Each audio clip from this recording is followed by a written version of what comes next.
আলহামদুলিল্লাহ।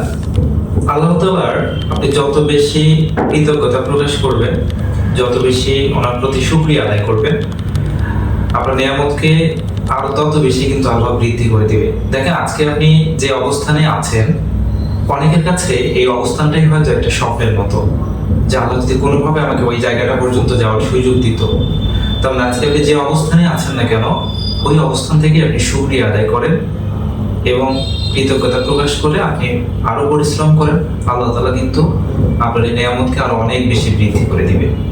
শুধুমাত্র আল্লাহ তাআলার কাছে না, আপনি যদি বড় হতে চান, আপনাকে সবার প্রতি সবসময় কৃতজ্ঞ থাকবে। কারণ এই প্রকৃতি কারো না কারো মাধ্যমে প্রতিনিয়ত আপনি কিন্তু বেনিফিটেড হচ্ছেন, উপকৃত হচ্ছেন। তো সব সময় আপনি মানুষের প্রতি, আল্লাহর প্রতি যত বেশি কৃতজ্ঞ থাকবেন, আল্লাহ তাআলা আপনার প্রতি তত বেশি সন্তুষ্ট থাকবে এবং আপনার নিয়ামতকে তত বৃদ্ধি করে দিবে। সো আমরা সবসময় মানুষের প্রতি এবং আল্লাহর প্রতি কৃতজ্ঞ থাকবো। Thank you.